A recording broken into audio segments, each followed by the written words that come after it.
Ciao friends, my name is Joee Balestrieri. I am here today with our friends from Jesse James Beads, and I am so thrilled about the new collection. It is called the Coquette Collection, and I have quite a few elements from the collection here. I'm not sure everything that's going to go into my project. I know the basics, but it's all so delicious and so lovely in these soft pastel colors, and I just can't wait to get going on this project. I also have a couple of things here from their new pearl collection. If you've been around me at all, you know that I tend to pull a lot of supplies when I start a design so that I have options when I get going on my stringing. So I did pull these out because I do love them. And I have here some leftover from the ombre collection. This little micro-faceted gemstone strand was left over from some of the projects I did with the ombre collection, and I'm going to be using that. And then I absolutely love the boho beads that are part of this collection, and I simply can't put them away. I have them here. They're so inspiring and so delicious. I just love them. But I've chosen this blue cotton candy one to be part of my focal on the necklace that I'm going to make. It has this embedded cup chain all the way around, and it has some little embedded pearls, little seed pearls, and gold embellishments, and it's just absolutely delicious. And it's such a sweet size. It's a little bit smaller boho bead. And then this is from the Jesse James Beads website, this amazing connector bar. I love connector bars, and this one has, I didn't even count the holes, a lot of holes, but it had exactly what I needed because I need one right in the center for my design, and I absolutely love this. I think this is the prettiest connector bar that I've ever seen with the little crystals down the middle. So that's going to be going in my project. And I have two chains here from Jesse James Beads that are new. Well, this one's new. This one might not be new.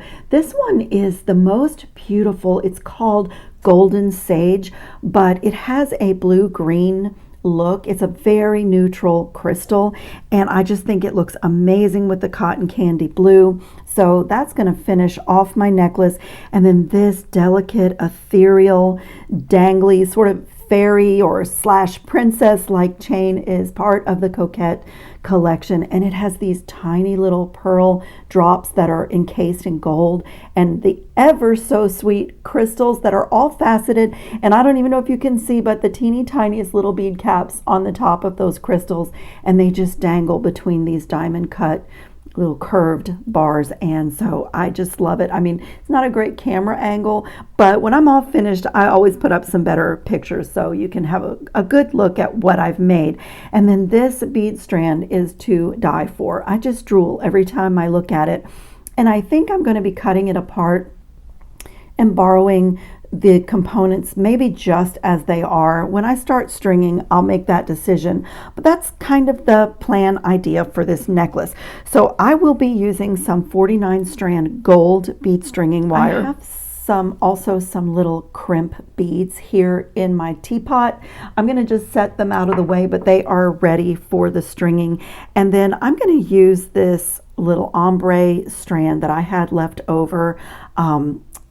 This is going to get strung in exactly the position that it's in, but I want to save out the last 5 beads for the top part of my connector bar, and this bit is going to be on the bottom of my connector bar. So I'm going to try to keep them in the order in which they are strung and just slide off these 5 on this side and these 5 on this side. In fact, I'll leave those and string from here. And the other thing I'm going to do is just dot my stringing with some 11/0 gold seed beads. I have about a 10-inch piece of my bead stringing wire here. It's probably more than I need, but above the top of the connector bar on the second hole from the end, I want to do these 5 beads. So I'm going to leave myself enough space here for my 5 gemstone beads with some seed beads in between, and enough space to make a loop on the end of this little section. And on this side, I am just stringing on a crimp bead, and I'm just going to flat crimp this right here. it's just to add a little bit of security and also give me a little bit of control while I'm stringing such small beads. So now I can lay that down, and I'm going to start stringing from this end, and I think my pattern is going to be 2 of these micro faceted beads, and then a seed bead, and then 2 more, and then a seed bead. And I'm just going to do that until I've strung the entire length of what I had left over from my ombre collection designs that I did. So just like that, and then 2 more.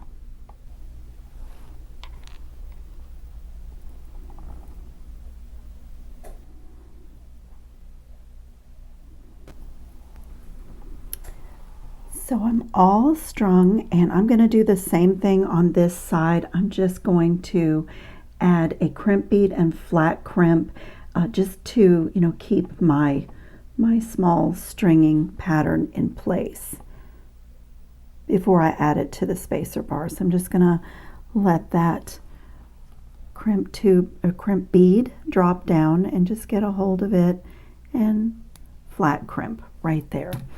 And now I'm going to come, as I said, to the second bar, and I'm going to do the same thing with another flat crimp just to add a little security. And you really won't see these. You really won't. They're kind of hidden behind the decoration on the spacer bar. I'm just going to get in there. In fact, I might have to go this way. Just get that, just get it crimped. There. So now it's in my bar securely, and I'm going to do the same thing. Come to the second hole on the end, you see, and same thing, a crimp bead and flat crimp. Okay, building this necklace is already so much fun. Now I'm going to cut this strand. I hate to cut this strand because it's so gorgeous just as it is. When I got this, I was thinking just making this the focal on a necklace, but I want these guys right here. So I'm going to come and take one of these to play with. One of these little sections just as it is. And I'm going to take a piece of 20 gauge wire and my 1.5 millimeter one-step looper. You can also do your loops with your pliers, but I love my one-step looper. It really saves my hand from all the twisting, and I get good consistent loops. Start with a nice straight piece of wire and a nice clean loop, and I'm going to stack this little floral section on this wire just exactly the way that it was on the bead strand. Why mess with perfection? And then I am toying with the idea of this being here or here. And I just made the decision. I'm going to go ahead. I think it will be pretty to continue my micro-faceted gems for the 5 beads, make that loop, and then add this component. But I'll go ahead and complete this this loop on this component. So simple loop on this side as well.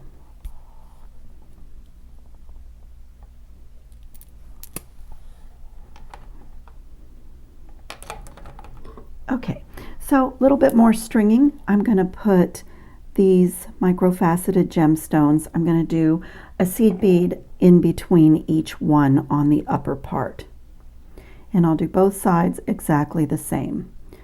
A gemstone, a seed bead, a gemstone, a seed bead. So here I am going to do a number 2 crimp tube and make a connecting loop and use my magical crimping plier for this part of the necklace, because when you use a number 2 crimp tube and crimp, It looks almost identical in size, shape, and color.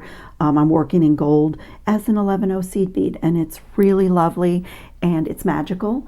As the name of the tool, a non-jewelry maker looks at this and it looks like a seed bead here in the stringing pattern, and it's magical how the piece is held together.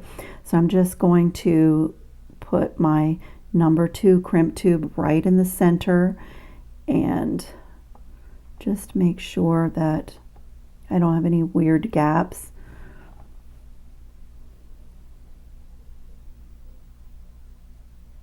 Just like that. Close it. I've made a little square with 4 pinched corners, and then come back in the opposite direction, close it again, and then I'm just going to keep the position in the plier and just go around and around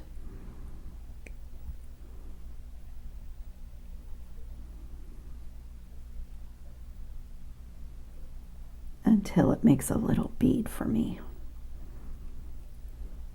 So you see, it looks almost identical to the 11O seed beads that I'm spacing with. So I'm just going to come in and trim away. It's nice if you can feed your wire back down through, but on tiny micro-faceted gemstones, that doesn't work so well. So I'm going to leave that and do the exact same thing on this side. Okay, this is where we're at. I've gone ahead and attached the little flower component facing up, and that's important because I'm going to do another one here that's facing down.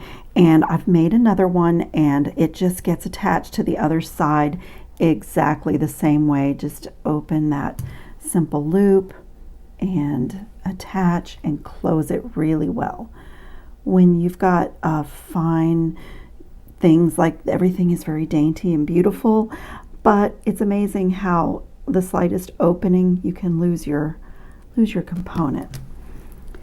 So we are looking like this so far, and I think I'm going to work right here, and I have taken that same stack of flowers from the strand just the way that it was and added it to a ball head pin and just put it beneath my boho bead, my blue cotton candy.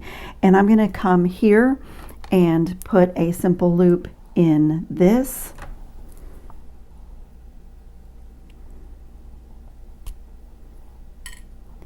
Just like that. And I'm going to take another ball head pin and I'm going to find that center, the very center hole on my bar. And so that ball head pin disappears, but it does act as a nice little stopper. And I'm going to do another simple loop right here. So you can do this. I'm going to turn it this way so the opening of my loop is to the back. Actually, it won't matter because since this is going to spin around, it's going to, never stay in the same place. But I'm just going to get a simple loop. You can do this with your pliers too if you want. I'm just really used to this tool. I just want to have this right in the center and then just have a simple loop here and add my dangle and close this really well. Close that simple loop really, really well. Work hard in a little bit. And so now I have this little drop right in the middle of my necklace. And to this, I think I do love, let me clean up a little bit here. I absolutely love these beads so much. I really hate to put them away, but so there won't be so much busyness on my mat now that I've cut the strand open.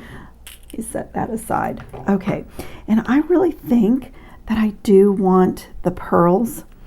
I think they just look amazing because I have little tiny pearls in my final chain that's going to go here. So I think I'm going to wire wrap those pearls.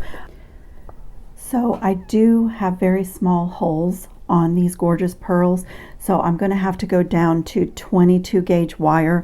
I always try to use the thickest gauge of wire that will fit through my beads or my components just to add strength to the piece.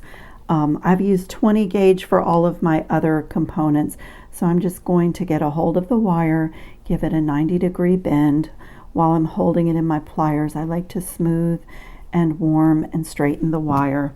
And I'm going to make a normal wire wrapped loop. I'll do one pretty slow for newer people. I'm gonna place my wire in between the barrels of the pliers, bring this wire over the top. I'm holding tightly here, and then I'm gonna rotate so that the bottom barrel, what was the bottom, is now the top.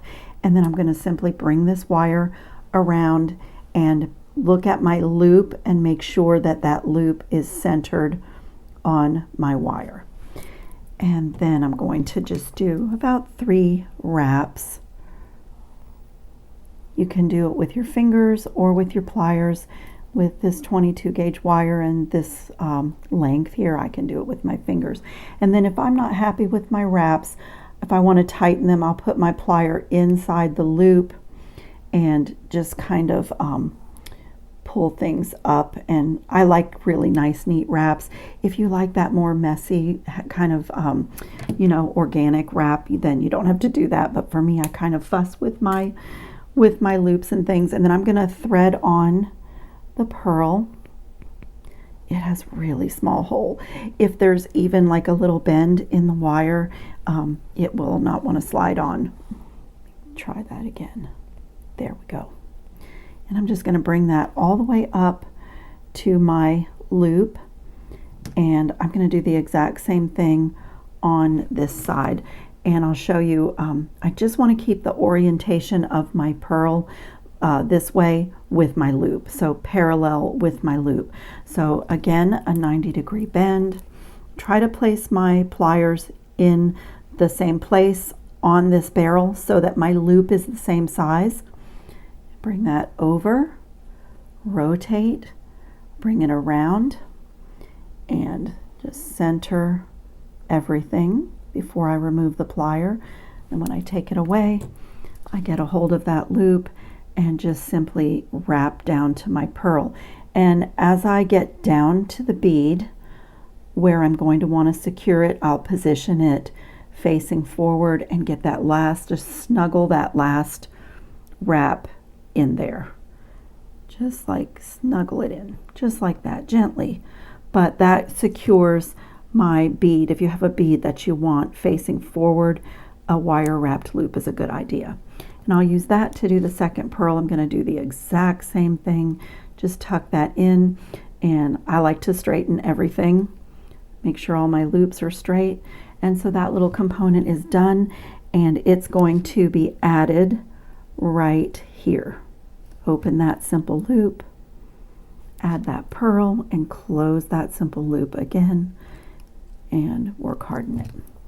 So have a little pearl element to this absolutely scrumptious necklace.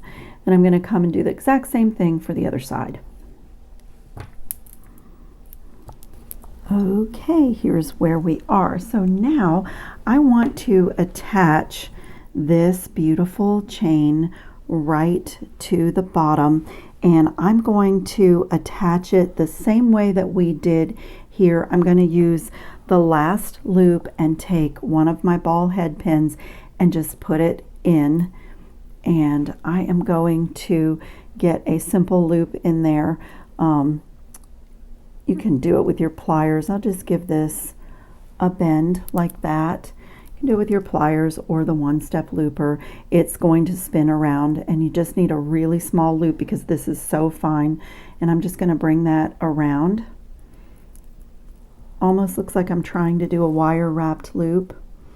Just make that little small loop there, and then I'm going to snip right there where the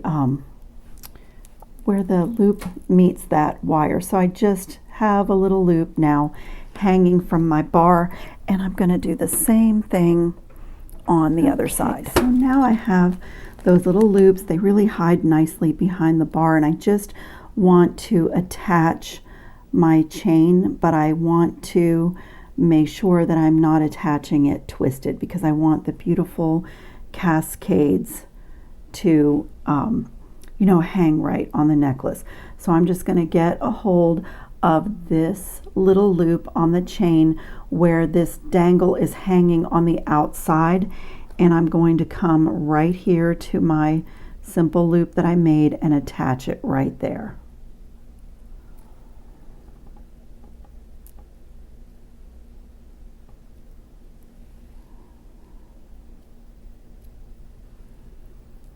Okay, and just get your pliers in there. It's very small work, but take a breath, be patient, and make sure that loop is closed.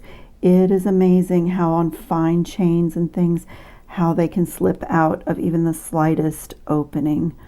So just really take your time and make sure it's closed. I can see that I still have a tiny gap. Okay, the first side is always so easy, and on this side I really have to watch how I'm connecting so that the little cascades on this chain, so that they actually, you know, hang properly when the necklace is on.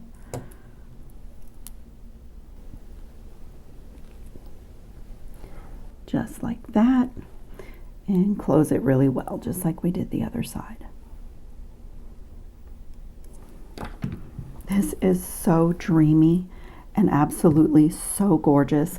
So I'm ready to finish off my necklace with this chain reaction, and I want a blue crystal to be at the pearl on either side. So this side is good. This side I can just take a jump ring, and I made my jump rings out of the same 20 gauge wire, and I can attach it right here to the top of my pearl. And on the other side, I'm going to have to modify the chain a little bit, just remove these final links. But these make absolutely gorgeous earrings when you remove links from chain reaction. It just makes absolutely gorgeous earrings. Even this one could be a stunning extender chain because you could actually fit, you know, hook a lobster claw clasp in those. So that will not go to waste. And then I'm going to do the same thing here. Take another jump ring and attach it to this side. And then I will have to modify the chain reaction one more time at the back of the neck where my clasp is going to go. Close this really well. Work hard in it. And so for the back of the necklace, this is the very center right here, and I do have to remove this little crystal. And I think I'm just going to actually cut the wire wrapped part so that I have those two little links. And I have a beautiful crystal to add to my stash. I don't throw anything away. And then to the back of the necklace, I'm just going to add a jump ring and a lobster claw clasp.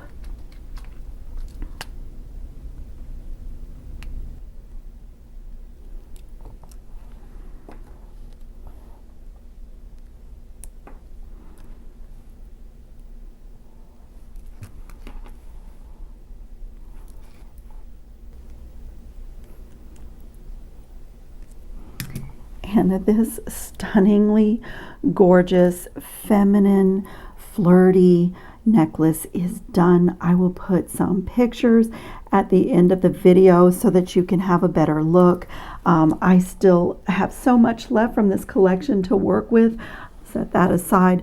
Check the description box for links. Everything will be there for you. And I think you'll love looking at the Coquette Collection on the Jesse James Beads website. It's just so delightful, so perfect for spring. I could see this necklace being worn with just a white top and just looking so feminine and girly. The colors are so sweet. I thank you so much for watching. I hope everybody's safe and well and having fun on your beading mats.